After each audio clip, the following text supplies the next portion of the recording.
Graça e paz, meus irmãos. A gente hoje vai dar seguimento, ao capítulo 14 do Evangelho segundo Mateus.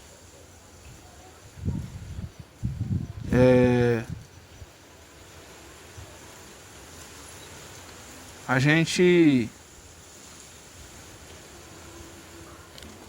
gente tem o final do terceiro discurso do Senhor, que tem como centro o capítulo 13 de Mateus. A gente encerra aqui no versículo 53, viu? O terceiro discurso do Senhor no Evangelho de Mateus. Por que isso? Porque a gente sabe que o livro de Mateus inicia o Novo Testamento.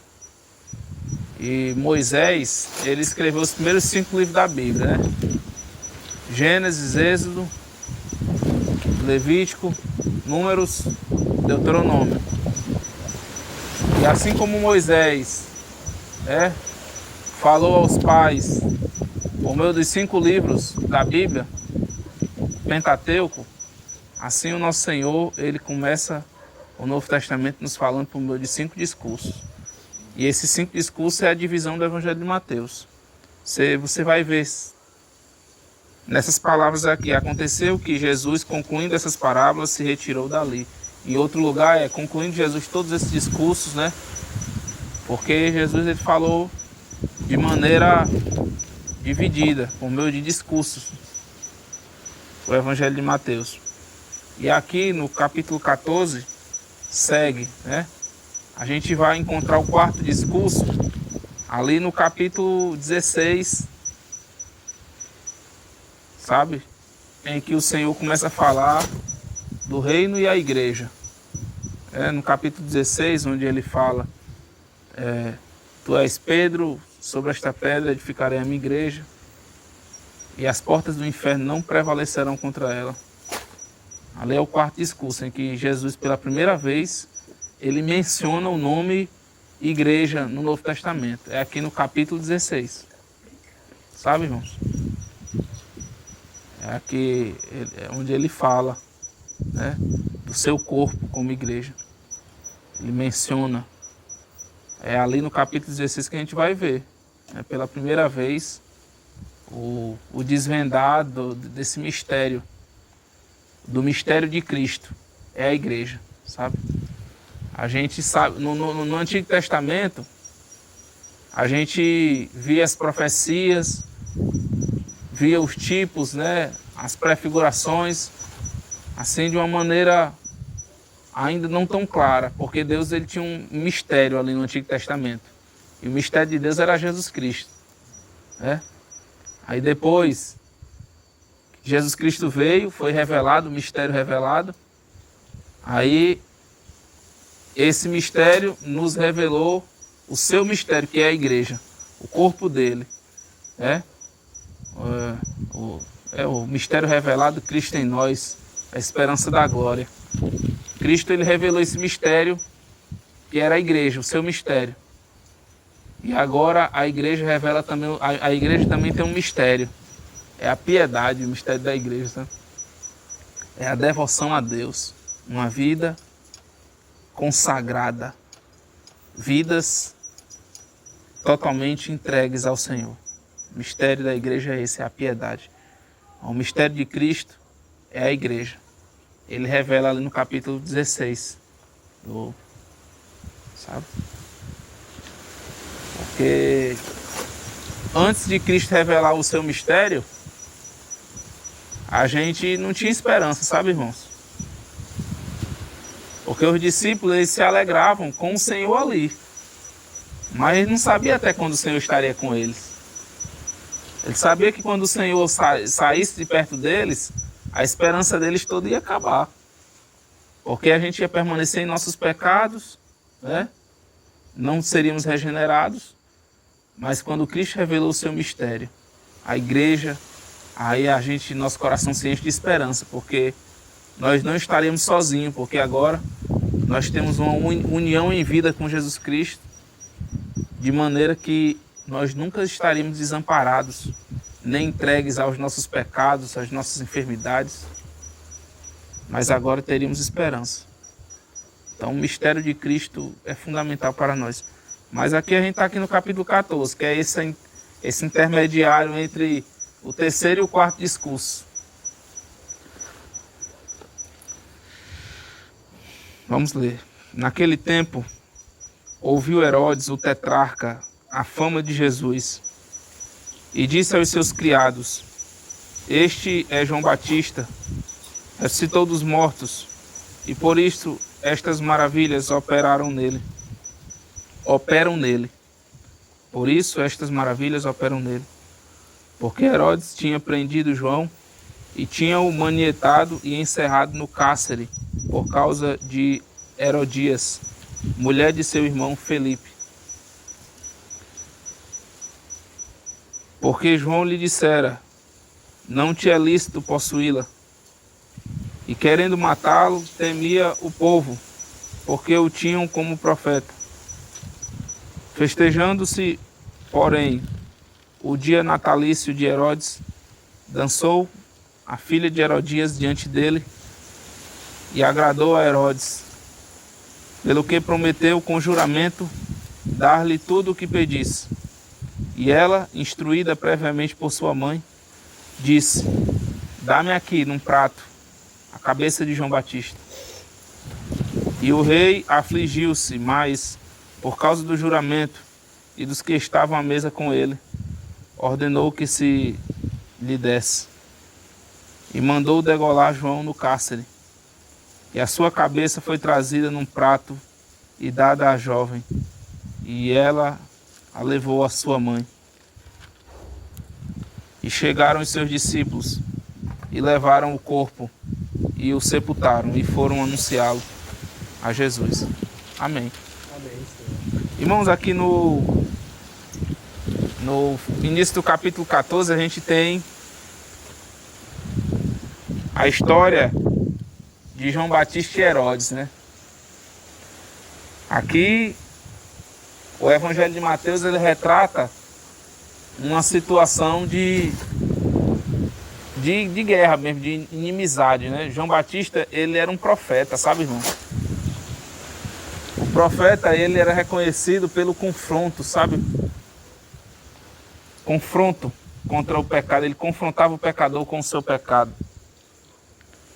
E João Batista, ele seguiu o mesmo destino de seus antecessores, né? Os profetas, eles eram aqueles mártires, né, que derramavam sangue pelo Senhor, porque a palavra diz que a lei, ela avulta a ira, sabe? A lei, ela avulta a ira, porque a lei, ela traz o pecado diante do pecador. É diferente da graça, sabe, meu irmão? Na graça, a gente... Quem convence o pecador é o Espírito Santo, né? É diferente agora na graça. Sabe? Jesus, ele nos ensinou uma forma. Eu não estou dizendo que a gente não vai morrer, não, meu irmão. O mundo, ele vai nos odiar sempre, sabe?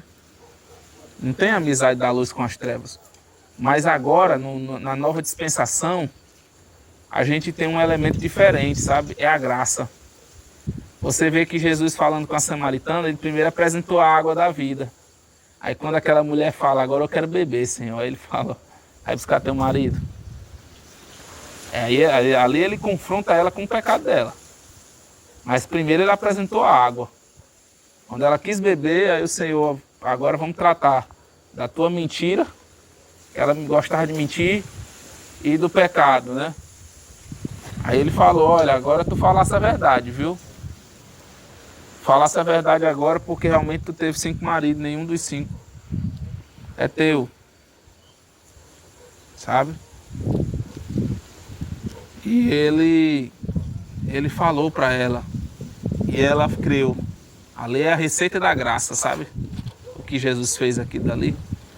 Mas João, ele precisava cumprir É por isso que Jesus fala no capítulo 11, sabe, irmãos? João, Bem-aventurado aquele que não se escandaliza em mim, porque João, ele cumpriu o propósito dele. É por isso que João fala para os seus discípulos, né?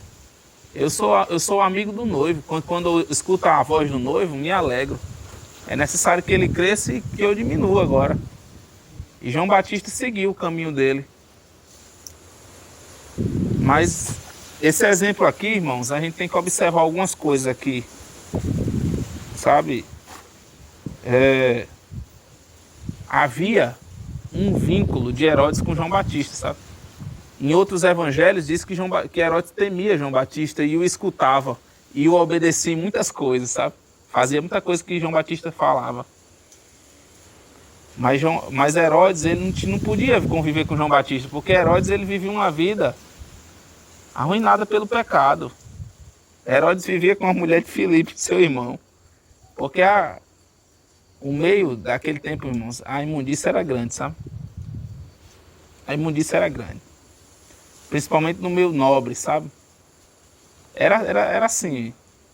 Era o irmão. Até hoje é desse jeito, né? Até hoje é desse jeito, sabe? A Câmara dos Vereadores mesmo, assim, quando eles se separam da mulher, um pega a ex-mulher do outro pega a ex-mulher do outro, e ali fica tudo entre eles. No meio nobre, naquele tempo, era desse jeito também. A vida era essa, né? E Herodes, ele estava com a mulher de seu irmão. E a mulher do irmão dele não gostava de que João Batista repreendesse, né? Com a verdade, o pecado deles. Mas Herodes, ele tinha um vínculo com João Batista, um vínculo até amigável. Ele não queria matar João, porque ele temia João. Ele sabia que João era um homem de Deus. Herodes tinha essa consciência, sabe? Mas aqui a gente vê que não tinha como a luz se misturar com as trevas, porque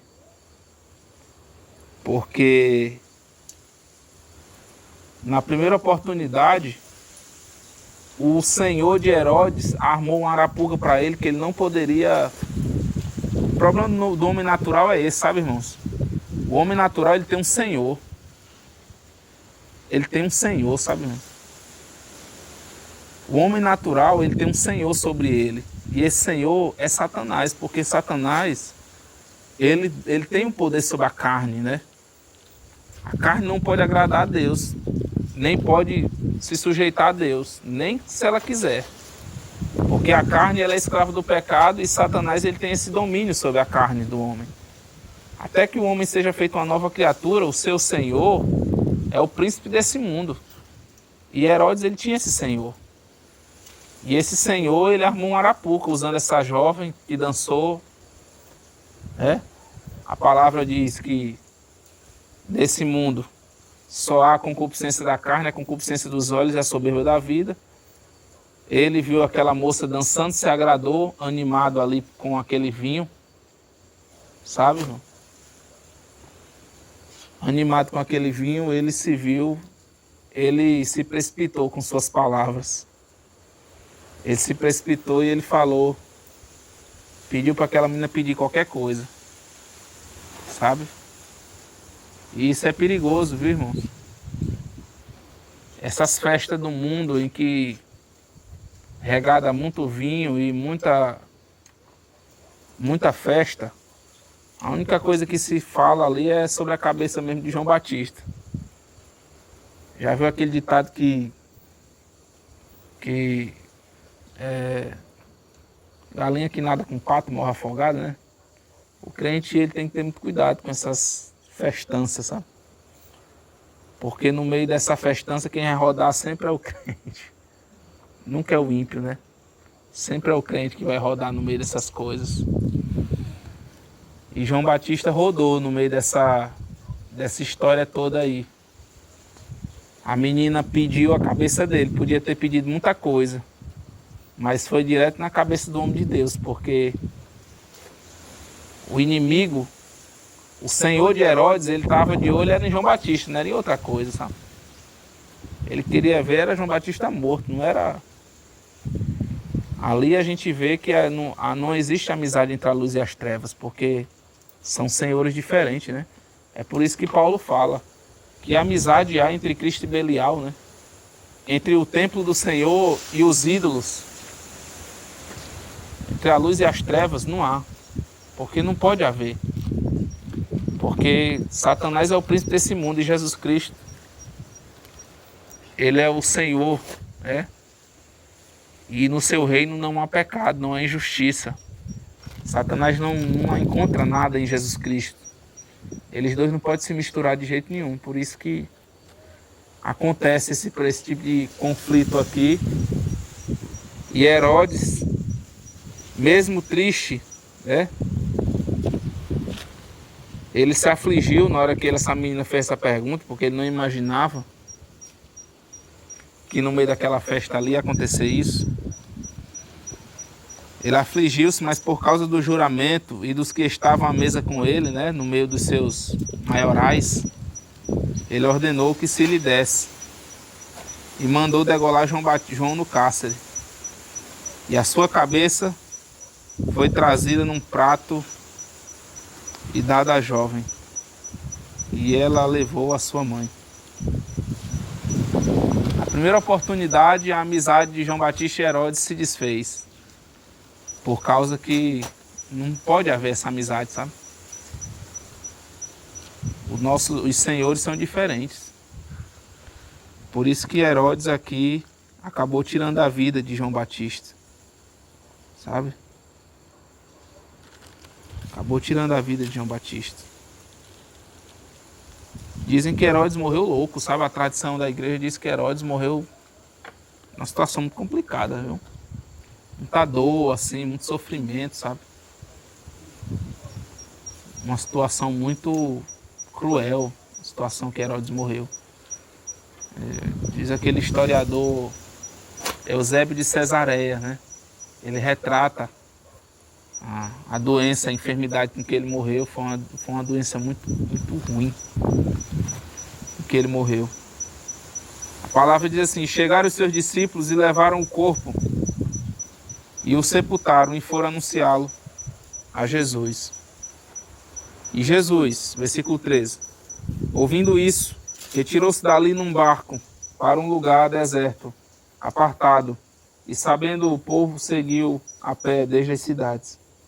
E Jesus, saindo, viu uma grande multidão, e possuindo de íntima compaixão para com ela, curou os seus enfermos. E sendo chegada a tarde, os seus discípulos aproximaram-se dele, dizendo: o lugar é deserto, e a hora é já avançada. Despede a multidão, para que vão pelas aldeias e comprem comida para si. Jesus, porém, lhes disse: não é fundamental que vão. Dai-lhes vós de comer. Então eles lhe disseram: não temos aqui senão 5 pães e 2 peixes. E ele disse: trazei-mos aqui. Tendo mandado que a multidão se assentasse sobre a erva, tomou os 5 pães e os 2 peixes e, erguendo os olhos ao céu, os abençoou e, partindo os pães, deu-os aos seus discípulos, e os discípulos à multidão. E comeram todos, e saciaram-se, e levantaram 12 pedaços, e levantaram dos pedaços que sobejaram 12 cestos cheios. E os comeram fora, e os que comeram foram quase 5.000 homens, além das mulheres e crianças. Irmãos, aqui a gente tem o Senhor primeiramente saindo, né? Essa saída do Senhor, quando houve a morte de João Batista, representa aqui a saída, o apartar-se do Senhor para esse mundo, sabe, desse mundo, porque aqui o Senhor já estava vendo uma oposição à pessoa dele. Ele sendo rejeitado pelos líderes religiosos, né? Ele sendo rejeitado pelo poder político. Herodes significa isso, sabe? O poder político daquela época. Ele começa a mostrar onde ele está, sabe? Num deserto. Ele vai para o deserto. Porque lá é o local onde ele fica, onde ele ministra. Lá é o local onde ele encontra lugar para ele no deserto, sabe, irmãos? É por isso que muitos irmãos, para seguir o Senhor, eles tiveram que sair, tanto no meio religioso, quanto no meio político, do seu conforto lá, para seguir Jesus no deserto, porque é o único lugar onde ele pode pregar, né? É o lugar onde ele pode ensinar, é o lugar onde Jesus pode ter comunhão com as pessoas, porque ele não há lugar para ele nesse mundo. O deserto significa isso, sabe, irmãos? O Senhor vai nos conduzir ao deserto. O Senhor vai nos conduzir ao deserto. A gente não fica a vida inteira no deserto não, sabe? Mas ele vai ter que nos conduzir para lá, para que a gente possa ter comunhão, conhecer a pessoa dele, conhecer a sua doutrina, sabe? Então, o deserto significa isso. E ouvindo o povo, seguiu a pé, atrás dele. E Jesus, saindo, viu uma grande multidão, e possuído de íntima compaixão para com ela, curou os seus enfermos. Aqui, o Senhor manifesta toda a sua graça e misericórdia, né, para com os pecadores, né? Tem uma passagem que ele diz que quando ele vê o povo, ele vê como ovelhas que não tem pastor, né? O povo estava desesperançoso, sabe? O povo estava cansado daquele sistema religioso daquela época, morto. Aquele sistema de sinagoga, sabe? É semelhante ao sistema religioso de hoje, em que 10 pessoas concordam, se 10 pessoas concordarem acerca de uma coisa, abre uma denominação e cria o seu sistema ali para você arrecadar dízimo, fazer a sua vontade ali, né? Falar o que você... falar os seus costumes humanos, né? E dominar as pessoas ali pela sua vontade. O pessoal estava cansado desse sistema, sabe? Não havia vida, não havia realidade espiritual naquilo dali. Por isso que eles deixaram aquele sistema ali e foram seguir o Senhor no deserto. Porque lá havia provisão. E lá o Senhor ministrou, curando os enfermos. E a palavra diz assim: chegando à tarde, né, o anoitecer, os seus discípulos aproximaram-se dele dizendo: o lugar é deserto e a hora é já avançada. Despede a multidão para que vão pelas aldeias e comprem comida para si. Jesus, porém, lhes disse: não é mister, né? Não é fundamental que vão. Dai-lhes vós de comer. A mente dos discípulos era uma mente segundo a lei, que fala para o pessoal fazer alguma coisa, né? Ordena o pessoal a tomar uma atitude, a fazer. Mas na graça, irmãos, é o Senhor que nos supre, sabe? Toda a nossa provisão vem do Senhor. A gente não precisa se preocupar com nada, porque Ele vai nos sustentar, Ele vai nos prover o que a gente necessita. Na graça é assim, é diferente, é diferente da lei. Na graça é o Senhor que nos supre. É o Senhor que é nossa provisão, é o Senhor que traz o que a gente necessita. Na graça é assim, sabe, irmãos? E o Senhor estava querendo ensinar isso para os discípulos, sabe? Tem um livro, eu vou até voltar a ler aquele livro, O Treinamento dos 12, em que um irmão, ele faz uma análise sobre o treinamento dos 12 discípulos, sabe? Tudo que o Senhor fez para treiná-los. E isso aqui fazia parte do treinamento. Dai-lhes vós mesmo de comer. Dai-lhes vós mesmo de comer, sabe? E isso é fundamental, irmãos. Então eles lhe disseram: não temos aqui senão 5 pães e 2 peixes. 5 pães e 2 peixes, sabe? É o que eles tinham. E era o suficiente para o Senhor fazer um milagre. Sabe, irmãos? A escola de Cristo é assim. E ele disse: trazei-nos aqui. Traga para cá. Coloque na minha mão, que aqui eu vou dar graças e vou repartir. É interessante, né, irmão? A Bíblia fala que a boca do sábio é alimento para muitos, né? Porque o Senhor com pouco, Ele faz o muito, viu, irmãos? Tudo que a gente coloca na mão do Senhor, Ele pode multiplicar. Ele dá graças, Ele parte e Ele multiplica. Ele transforma o pouco no muito. É por isso que tem aquele ditado, né? O pouco com Deus é muito e o muito sem Deus é nada. Tem muito ditado que não tem nada a ver, mas tem muito ditado que é bíblico, né? Aquele ditado, por exemplo, mais tem Deus para te dar, né? É bíblico aqui dali. O profeta falou para um rei de Israel no Antigo Testamento: mais tem Deus para te dar. E esse é um ditado certo também, né? O pouco com Deus é muito e o muito sem Deus não é nada, né? Muito sem Deus não é nada. Então, a dispensa da graça, ela é ilimitada, viu, irmãos? A dispensa da graça é ilimitada. A gente vai ver isso aqui. 5 pães e 2 peixes o Senhor traga. Tendo mandado que a multidão se assentasse sobre a erva. O Senhor, irmãos, ele é um Deus de ordem, viu? Não é de confusão não, viu? Não é de chafurdo não. Sabe? Imagina aí, irmão, se o Senhor botasse o cesto lá e falasse assim: quem pegar primeiro, vai comer mais. Quem pegar mais, sabe? Aí começa aquela desordem, aquela bagunça. Não, Jesus Cristo não quer isso não, meu irmão. A gente não pode confundir a graça com desordem não, sabe, irmãos? A gente tem que entender isso aqui. O nosso Senhor não era um hippie não, sabe?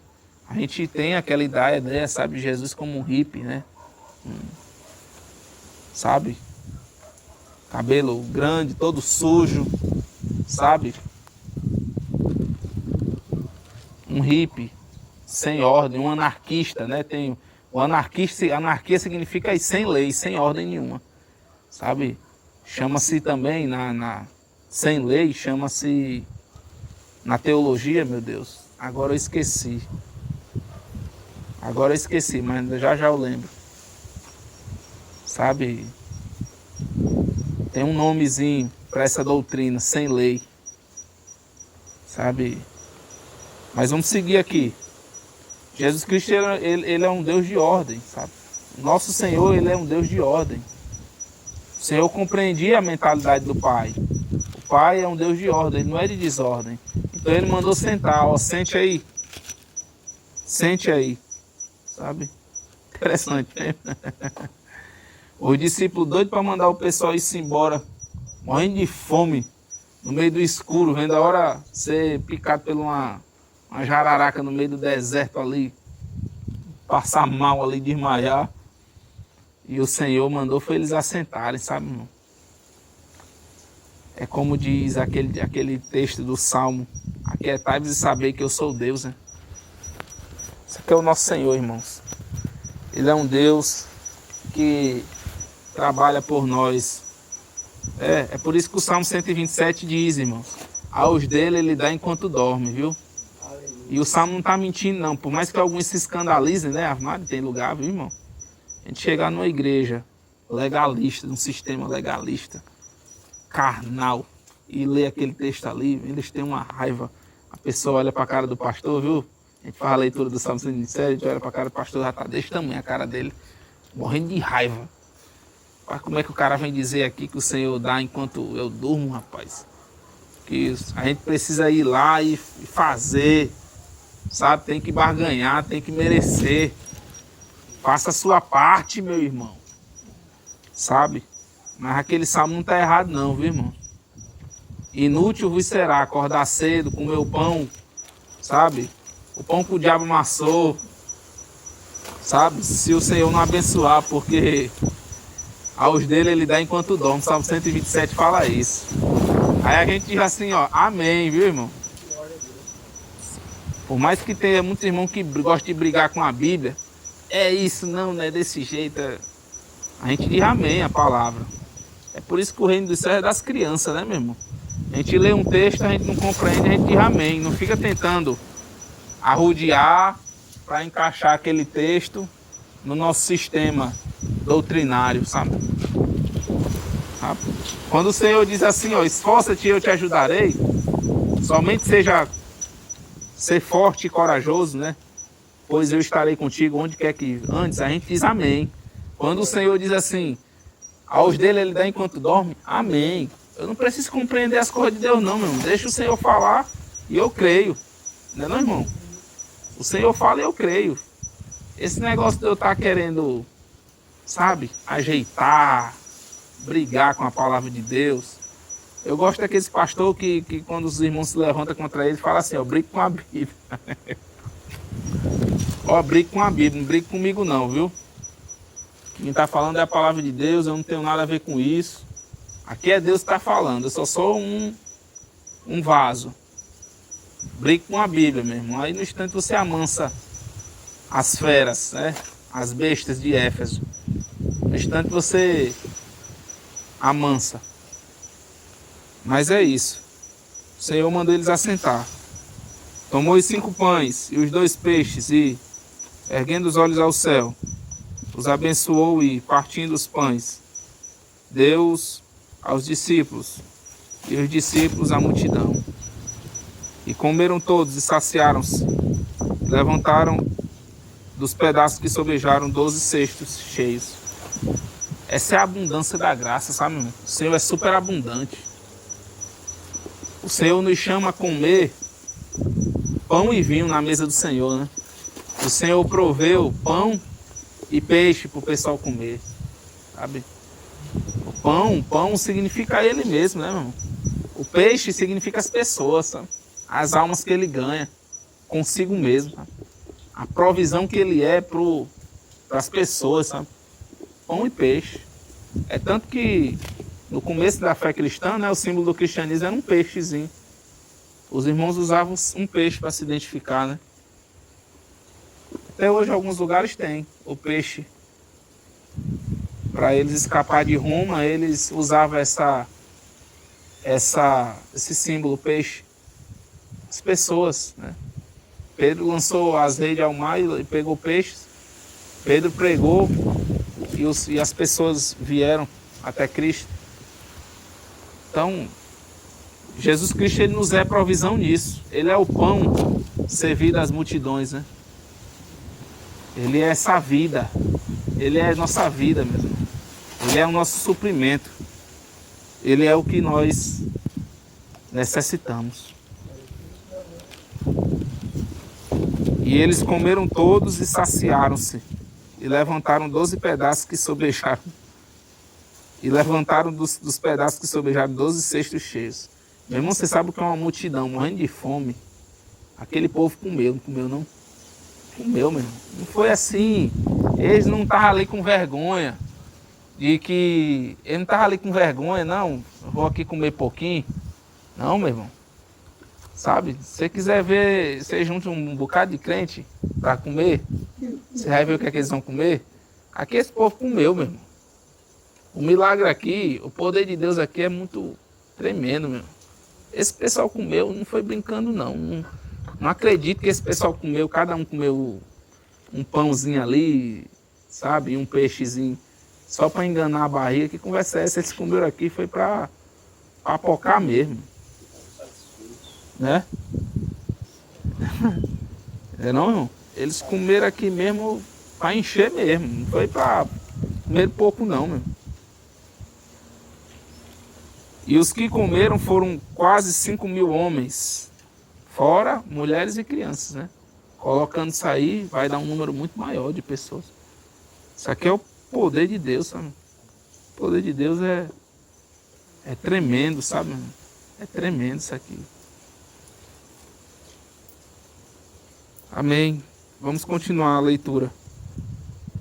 Vamos continuar a leitura.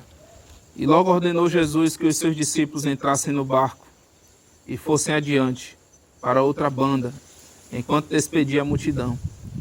E, despedida a multidão, subiu ao monte para orar à parte. E chegada já a tarde, estava ali só. E o barco estava já no meio do mar, açoitado pelas ondas, porque o vento era contrário. Mas à 4ª vigília da noite, dirigiu-se Jesus para eles, caminhando por cima do mar. E os discípulos, vendo-o caminhar sobre o mar, assustaram-se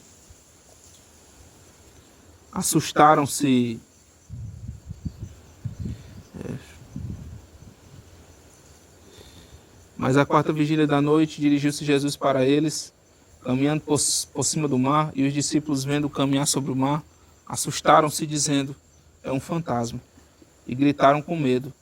Jesus, porém, lhes falou logo, dizendo: tende bom ânimo, sou eu, não temais. E respondeu-lhe Pedro e disse: Senhor, se és tu, manda-me ir ter contigo por cima das águas. E ele disse: vem.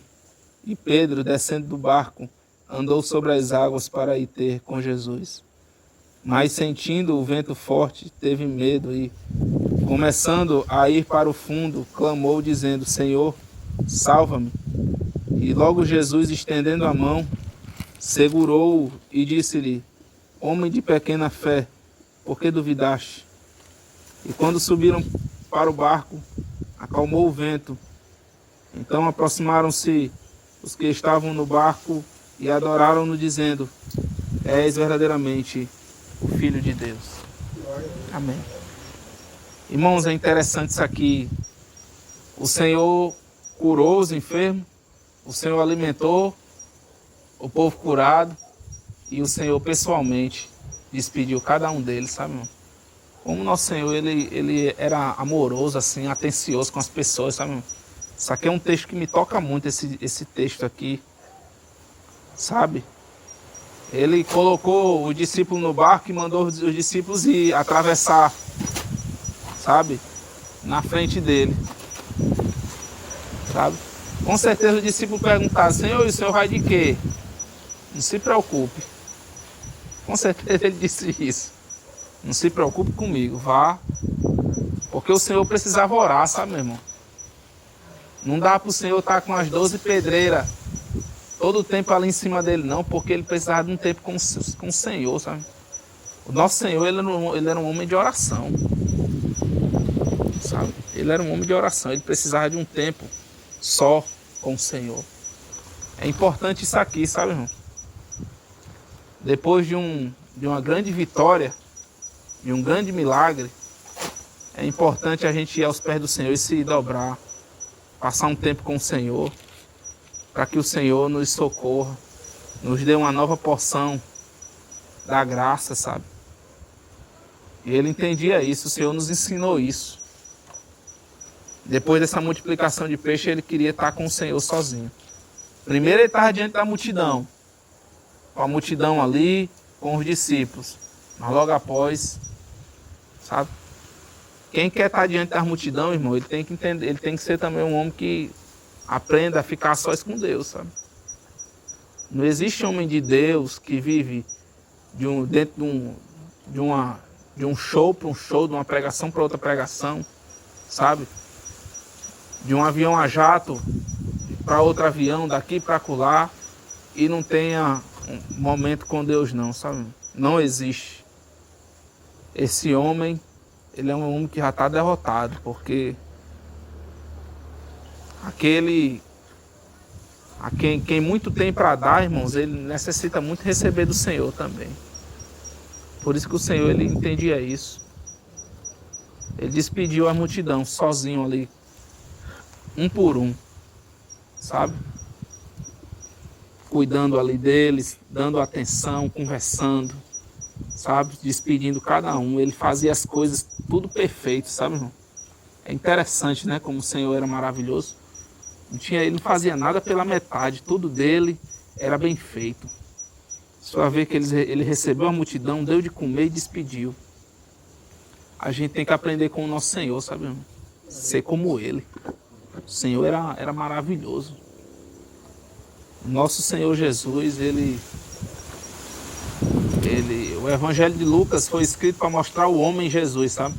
O homem perfeito para os gregos. Porque de fato nele havia o ideal que os filósofos gregos sempre almejaram no homem, mas nunca alcançaram, porque isso não se alcança pela filosofia. É o poder de Deus que faz uma nova criatura, né? É o poder de Deus que faz isso aqui, não é filosofia nenhuma pode fazer isso, nem o epicurismo, nem o estoicismo. Nada pode fazer isso. É só o poder de Deus. E então ele ficou sozinho para orar à parte. E chegada a tarde estava ali só. E o barco estava já no meio do mar com os discípulos, sabe, os 12, açoitado pelas ondas, porque o vento era contrário. Mas a quarta vigília da noite, se eu não me engano, isso aqui já é perto do amanhecer, né, já. Quarta vigília da noite, a primeira é 6 horas da noite, sabe? Parece que a segunda é 9, a terceira é 12. A quarta já é bem avançado, viu, meu irmão? O Senhor, ele tirou um bom tempo com o Senhor, mas ele sabia da situação dos discípulos. Entre as 3 e as 6 horas da madrugada. 3 a 6 horas, né? Pronto. É por aí. Dirigiu-se Jesus para eles, caminhando por cima do mar. E os discípulos, vendo-o caminhar sobre o mar, assustaram-se, dizendo, é um fantasma, e gritaram com medo. A gente acha que a Bíblia não há senso de humor, né? Mas imagine o quanto os discípulos riram depois dessa pataquada que eles fizeram aqui, né? Imagine o quanto eles riram, né? Porque aqui eles gritaram mesmo, aqui foi um desespero mesmo. Quando eles viram o Senhor vindo sobre as águas, eles... Rapaz, é uma assombração. A gente vai se acabar agora. Ali eles... Sabe? Ali foi uma gritaria. Depois que eles devem ter rido deles mesmos daquela situação ali, não foi brincadeira.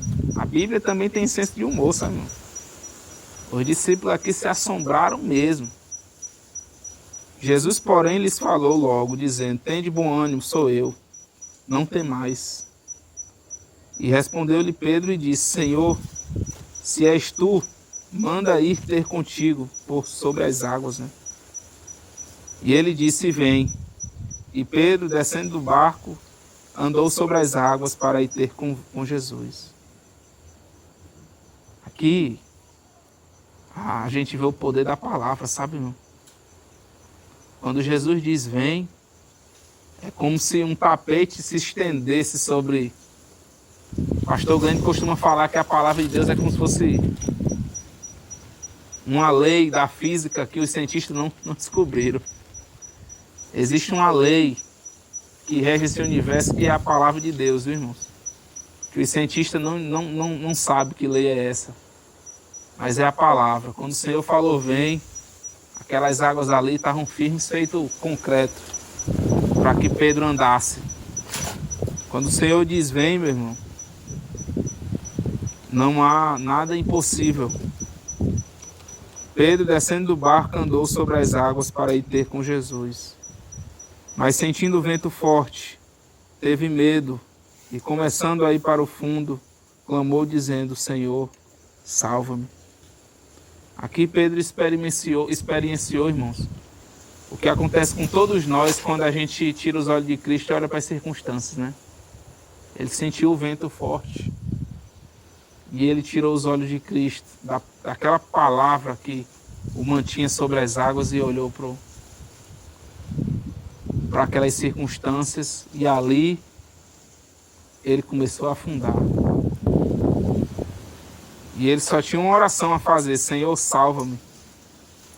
E logo Jesus, estendendo a mão, segurou e disse-lhe, homem de pequena fé, por que duvidaste? E quando subiram para o barco, acalmou o vento. Então aproximaram-se os que estavam no barco e adoraram-no, dizendo, és verdadeiramente o Filho de Deus. Interessante, né, irmãos? Como é a escola de Deus, né? Mais cedo ele estava aprendendo sobre a abundância da graça, sabe, irmãos? Na multiplicação de pães e peixes. A provisão de Deus. A depender do Senhor nos impossíveis, né? A não olhar para os seus recursos. Mais cedo ele estava aprendendo isso. A não olhar para o que eles têm, mas pro poder de Deus. E aqui ele estava aprendendo a não olhar para as circunstâncias, mas para Cristo, né? A escola de Deus é interessante, irmãos. É assim que o Senhor nos ensina. Sabe? Ele ensinou primeiro a eles, olha, não olhe para o que vocês têm, olhe para mim. Agora ele fala, não olhe para as circunstâncias, mas olhe para mim. Eu falei, então creia e ande. Não olhe para as circunstâncias. E ali, depois dessas 2 aulas maravilhosas, os discípulos se prostraram e falaram, é isso, verdadeiramente, o Filho de Deus. O Senhor começa a se revelar para eles. Sabe? Eles começam a compreender quem é o Senhor. Quem é o Senhor, sabe? Aqui a gente vê que eles começam a entender quem é o Senhor deles. E tendo passado, versículo 34, e tendo passado para outra banda, chegaram à terra de Genezaré. E quando os homens daquele lugar o conheceram, mandaram por todas aquelas terras em redor e trouxeram-lhe todos os que estavam enfermos e rogavam-lhe que ao menos eles pudessem tocar a orla da sua veste. E todos os que a tocavam ficavam sãos. Aqui o Senhor, ele dá continuidade, sabe, irmãos? A abundância da sua graça, o seu poder, de maneira que só com suas vestes ele curava os enfermos. As vestes do Senhor, irmão, significa a sua justiça, sabe? A sua vida incorruptível, a sua vida santa, a sua vida perfeita. E a orla das suas vestes significa o governo celestial, sabe? Que ele é Deus. É interessante isso, né, irmão? A orla das suas vestes. A palavra diz que no milênio, o Senhor vai tratar com o povo de Israel de uma maneira tão poderosa que o menor deles será como Cristo aqui, ó. O menor deles será como Cristo, sabe? Quando o Senhor salvar. O povo vai chegar para eles, vai pegar nas vestes deles e vai obter cura, sabe, irmão? Aquelas vestes que eles usam, que dali o Senhor usava aqui dali, porque o Senhor era judeu. Só que o Senhor, ele é o verdadeiro fruto que Israel deveria frutificar. Ele era o verdadeiro fruto. É tanto que depois de Cristo, a nação de Israel não frutificou. Ele disse a figueira, né? Não nasça mais de ti fruto algum. Aquela figueira ali é uma representação da nação de Israel. A igreja, ela é comparada ao trigo, né? Ao trigo. Mas a nação de Israel, ela é comparada à figueira. Sabe? Por isso que Cristo disse, olhai para a figueira, quando já os seus ramos começam a brotar, é porque vem o verão. A gente sabe dos fins dos tempos, porque o Senhor está começando a tratar aquele povo. A primeira coisa que ele fez foi trazer aquele povo de volta para a terra deles. Eles estão lá, vivendo lá na incredulidade deles, mas o Senhor vai tratar com eles, né? Quando o Senhor tratar com eles, vai acontecer isso aqui. Sabe? Eles vão ser como seu irmão José. Sabe? José é um tipo de Cristo. Quando o Senhor tratar com eles, vão ser como José. Então, aqui é o poder, irmão, sabe? Que estava no Senhor. Depois foi passado para os seus apóstolos, né? Os apóstolos experimentavam disso aqui, né? Porque os apóstolos tinham um encargo. E nas vestes dos apóstolos havia essa virtude que curava, que trazia salvação às pessoas. Sabe? Então, é maravilhoso isso aqui, viu, irmãos? Ele continua operando na vida dos enfermos. E a igreja, ela desfruta desse poder também, sabe? Na igreja há esse poder. Não em mim individualmente, mas nós como corpo, o Senhor concede esse poder aqui. Ao corpo, não ao indivíduo, sabe? O Senhor não concede isso aqui para um indivíduo estar se amostrando, não, sabe? Está cobrando cachê de 60 mil reais para fazer um culto de cura e libertação, não. Isso aqui é dado ao corpo de Cristo. O corpo de Cristo continua curando. As vestes de Cristo continuam sarando enfermos.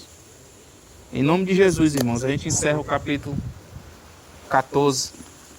Pai Santo, nós te damos graças pela palavra, Senhor. Muito obrigado por tudo que o Senhor nos deu esta noite. Dai-nos graças, Senhor, de compreendermos e sermos edificados e amadurecermos na fé, Senhor, por meio da tua palavra. Em nome de Jesus que nós te rogamos. Amém. Amém.